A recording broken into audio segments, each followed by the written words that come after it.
നമസ്കാരം. റാഫ്റ്റോ ക്രിക്കറ്റിലേക്ക് അവർക്കും സ്വാഗതം. ഓസ്ട്രേലിയയിൽ പോയിട്ട് ഓസ്ട്രേലിയയെ T20യിൽ ഇതാ പരാജയപ്പെടുത്തിയിരിക്കുന്നു. സീരീസ് 1-1 സമനിലയാണ്. ആദ്യ കളി മഴ പെയ്തു പോയി. നമ്മൾ നന്നായിട്ട് സ്റ്റാർട്ട് ചെയ്ത ഒരു മത്സരമാണ്, മഴ പെയ്തു പോയി. രണ്ടാം കളിയിൽ നമ്മൾ പരാജയപ്പെട്ടു. മൂന്നാം കളിയിൽ നമ്മൾ വീണ്ടും മികച്ച പ്രകടനം നടത്തി ഇതാ ജയിച്ചിരിക്കുന്നു. ഇനി 2 കളികൾ ബാക്കിയുണ്ട്. ഇപ്പോൾ ഈ മൂന്നാമത്തെ കളിക്ക് വരുമ്പോൾ ഇന്ത്യൻ ടീം കോമ്പിനേഷനിൽ മാറ്റം വരുത്തി. അതിൻ്റെ ഒരു റിസൾട്ട് നമ്മൾ കാണുകയും ചെയ്തു. ഇന്നിപ്പോൾ സഞ്ജു സാംസൺ പ്ലേയിങ് 11-ഇല്ല, പകരം ജിതേഷ് ശർമ്മയെ ടീമിലിട്ടു. അദ്ദേഹം നന്നായിട്ട് തന്നെ ബാറ്റ് ചെയ്തിട്ടുണ്ട്. എന്ന് മാത്രമല്ല, ഇന്ന് ടീമിലേക്ക് കൊണ്ടുവന്ന 3 പേര് നന്നായിട്ട് കളിച്ചു. ഒന്ന് അർഷ്ദീപ് സിംഗ് ആണ്, അദ്ദേഹമാണ് പ്ലെയർ ഓഫ് ദി മാച്ച്. അദ്ദേഹം 4 ഓവറിൽ 35 റൺസിന് 3 വിക്കറ്റ് പിഴുതു. അതും സുപ്രധാന താരങ്ങളുടെ വിക്കറ്റാണെന്ന് നോക്കണം. ട്രാവിസ് ഹെഡിൻ്റെ വിക്കറ്റ്, ജോഷ് ഇംഗ്ലീഷിൻ്റെ വിക്കറ്റ്, അതുപോലെ സ്റ്റോയിനിസിൻ്റെ വിക്കറ്റ്. 3 സുപ്രധാന വിക്കറ്റുകളാണ് അദ്ദേഹം പിഴുതത്. അദ്ദേഹം പ്ലെയർ ഓഫ് ദി മാച്ചായി. വാഷിംഗ്ടൺ സുന്ദറിന് ഒരു ബോൾ പോലും കൊടുത്തില്ല. അത് നമുക്ക് വേറെ റിവ്യൂവിൽ വിശദമായി സംസാരിക്കേണ്ട ഒരു കാര്യമാണ്. എന്തുകൊണ്ട് അങ്ങനെ കൊടുക്കാതിരുന്നു, അങ്ങനെയെങ്കിൽ പിന്നെ എന്തുകൊണ്ട് റിങ്കുവിനെ കളിപ്പിച്ചുകൂടായിരുന്നു, അങ്ങനെയൊക്കെയുള്ള ചോദ്യങ്ങളുണ്ട്. അത് നമുക്ക് റിവ്യൂവിൽ വിശദമായി പറയാം. ഏതായാലും വാഷിംഗ്ടൺ സുന്ദർ ബാറ്റ് കൊണ്ട് കിടലൻ പ്രകടനം. 23 പന്തുകൾ, 3 4 4 6 അടക്കം 49 റൺസാണ് അടിച്ചത്. ജിതേഷ് 13 പന്തുകൾ 3 4കളുടെ സഹായത്തോടെ 22 റൺസ് അദ്ദേഹവും ക്ലിക്കായി. സോ ടീം കോമ്പിനേഷൻ മികച്ച രൂപത്തിൽ ക്ലിക്കായ ഒരു ദിവസമാണ്. അപ്പോൾ ഇതിൽ രസകരമായൊരു സംഭവം ഉള്ളത്, നമ്മൾ ഇന്നിങ്സ് ബ്രേക്കിൻ്റെ സമയത്തൊക്കെ വീഡിയോ ഇട്ടിരുന്നല്ലോ. അപ്പോൾ ആ ഘട്ടത്തിലൊക്കെ ചിലരുടെ കമൻറ്റ്, സഞ്ജുവിനെ കളിപ്പിക്കുന്നില്ലെങ്കിൽ ഇനി ഞാൻ കളി കാണുന്നില്ല, സഞ്ജു ഇല്ലാത്ത ഇന്ത്യൻ ടീം തോറ്റ് പണ്ടാരടങ്ങണം.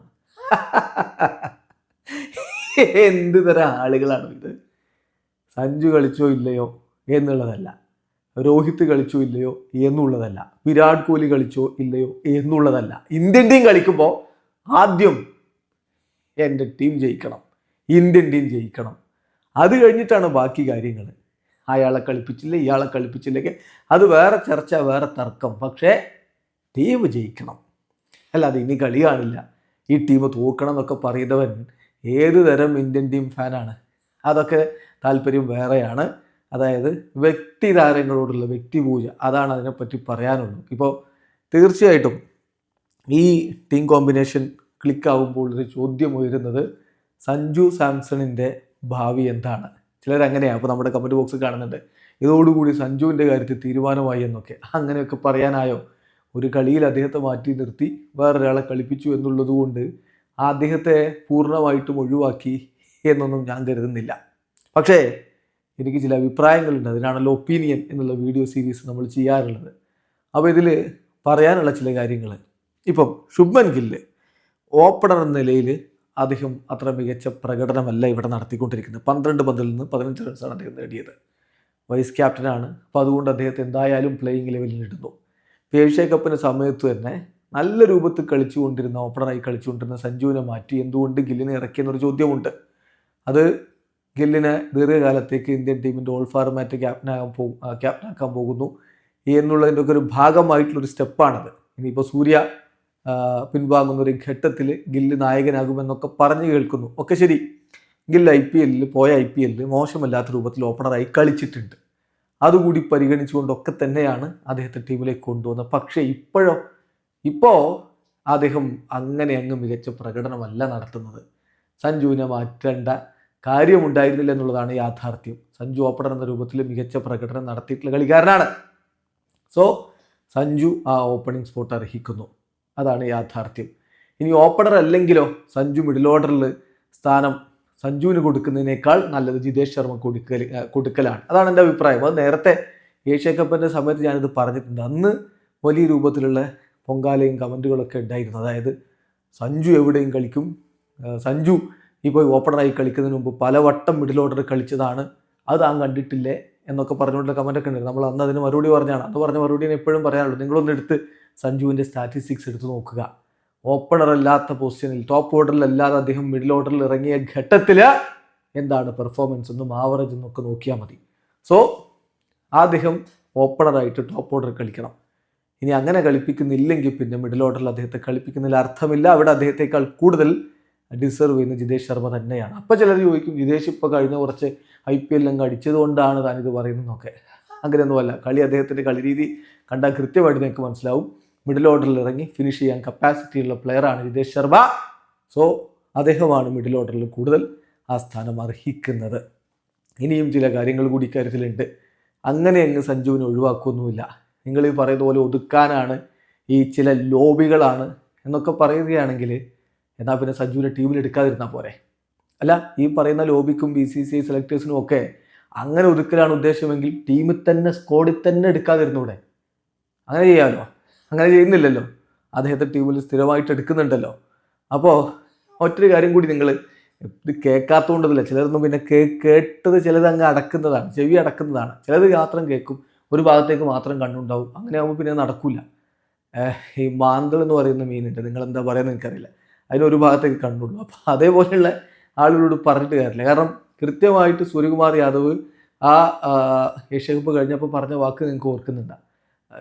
ഇത് ഗൗതം ഗംഭീറിന് നിർബന്ധമായിരുന്നു. സഞ്ജു ഓപ്പണറോ മിഡിൽ ഓർഡറോ എന്നുള്ളതല്ല, സഞ്ജു കളിച്ചിരിക്കണം എന്നായിരുന്നു അദ്ദേഹത്തിൻ്റെ തീരുമാനം. അതാണ് ഏഷ്യ കപ്പിൽ മിഡിൽ ഓർഡറിൽ സഞ്ജുവിനെ കളിപ്പിച്ചത്. അത് അദ്ദേഹത്തിൻ്റെ തീരുമാനമാണ്. സഞ്ജുവിനെ എന്തു വന്നാലും കളിപ്പിക്കണം എന്നുള്ളത്. അത്രയും ട്രസ്റ്റ് ചെയ്യുന്നുണ്ട് എന്നർത്ഥം. അതെന്തായാലും ഇവിടെ ഓപ്പണർ പൊസിഷനിൽ ഗില്ല് മോശം പ്രകടനമാണ് ഇപ്പോൾ നടത്തിക്കൊണ്ടിരിക്കുന്നത്. അപ്പോൾ അന്ന് അദ്ദേഹത്തെ ഓപ്പണർ ആക്കണമെന്ന് താൻ പറഞ്ഞില്ലെന്ന് ചോദിക്കും. അതാണ് അന്നത്തെ പെർഫോമൻസ് അനുസരിച്ചാണ് അന്നത്തെ കാര്യം പറയുക, ഇപ്പോഴത്തെ പെർഫോമൻസ് അനുസരിച്ചാണ് ഇപ്പോഴത്തെ കോമ്പിനേഷൻ പറയുക. ഇത് ഈ അഭിപ്രായങ്ങൾ എന്ന് പറയുന്നത് ഇതിപ്പം ഉറച്ചു നിൽക്കണമെന്നൊക്കെ പറയുന്ന കുറേ ആൾക്കാരുണ്ട്. ഇത് ഫെവിക്കോളിൻ്റെ പരസ്യമല്ല.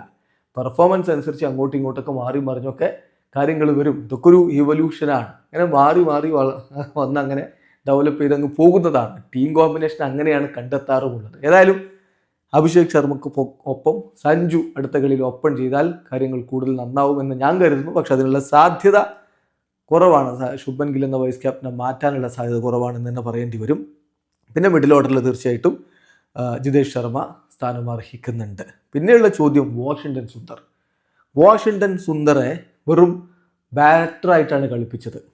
അതൊരു വളരെ അത്ഭുതം പലർക്കും തോന്നിയിട്ടുണ്ട്. അതിൻ്റെ കാരണം തീർച്ചയായിട്ടും ഒരുപക്ഷെ ഓസീസ് ബാറ്റിങ്ങിൻ്റെ റൈറ്റ് ആൻഡ് ഹെവി ആയിട്ടുള്ള ഓസീസ് ബാറ്റിംഗ് ആയതുകൊണ്ടാണ്. പക്ഷെ അതൊക്കെ അറിയാവുന്നതാണ്. എന്നിട്ടും എന്തുകൊണ്ട് അദ്ദേഹത്തെ കളിപ്പിച്ചു, റിങ്കുവിന് എന്തുകൊണ്ട് കളിപ്പിച്ചില്ല എന്ന ചോദ്യമുണ്ട്. എന്തായാലും അത്തരം ചർച്ചകൾ വല്ലാതെ പോകുന്നതിന് മുമ്പ് മികച്ചൊരു ബാറ്റിംഗ് പ്രകടനം അവിടെ വാഷിങ്ടൺ സുന്ദർ നടത്തിയതുകൊണ്ട് ഇനിയിപ്പോൾ അങ്ങനെ ഒരു ചർച്ച ഓപ്പൺ ആവാനുള്ള സാധ്യത കുറവുമാണ്. എന്തായാലും അർഷ്ദീപ് സിംഗ് അർഹിച്ച ആ ഒരു അവസരം അദ്ദേഹത്തിന് ലഭിച്ചു.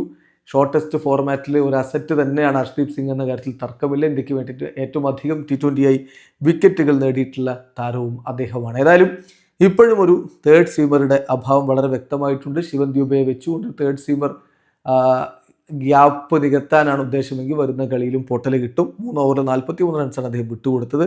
അഭിഷേക് ശർമ്മയാണ് പിന്നൊരു ഓവർ എറിഞ്ഞ് അദ്ദേഹവും ശിവൻ ദ്യൂബയും ചേർന്നുകൊണ്ടാണ് ആ 5th ബൗളർ റോള് നികത്തിയെന്ന് നോക്കണം. സോ അതിൽ ഒരാൾ സ്പിന്നർ, പാർട്ടിൻ സ്പിന്നർ, ഒരാൾ ഈ പറയുന്ന പോലെ ബിറ്റ്സ് ആൻഡ് പീസസ് പ്ലെയർ. അപ്പോൾ അതൊരു പ്രശ്നമാണ്. അവിടെ ഇപ്പോഴും ടീം കോമ്പിനേഷൻ ഒരു ഇഷ്യൂ ഉണ്ട്. ഹാർദിക് പാണ്ഡ്യയുടെ അഭാവം നിഴലിക്കുന്നത് അവിടെയാണ്. എന്തായാലും നിങ്ങൾക്ക് ഈ കാര്യത്തിലൊക്കെ വ്യത്യസ്തമായിട്ടുള്ള അഭിപ്രായങ്ങളുണ്ടാവും. കമൻറ്റ് ബോക്സ് രേഖപ്പെടുത്തുക. വീഡിയോ അവസാനിക്കുന്നു. ക്രിക്കറ്റ് ലോകത്തെ കൂടുതൽ വിശേഷങ്ങളുമായി റഫ്ലക്സ് എത്താം.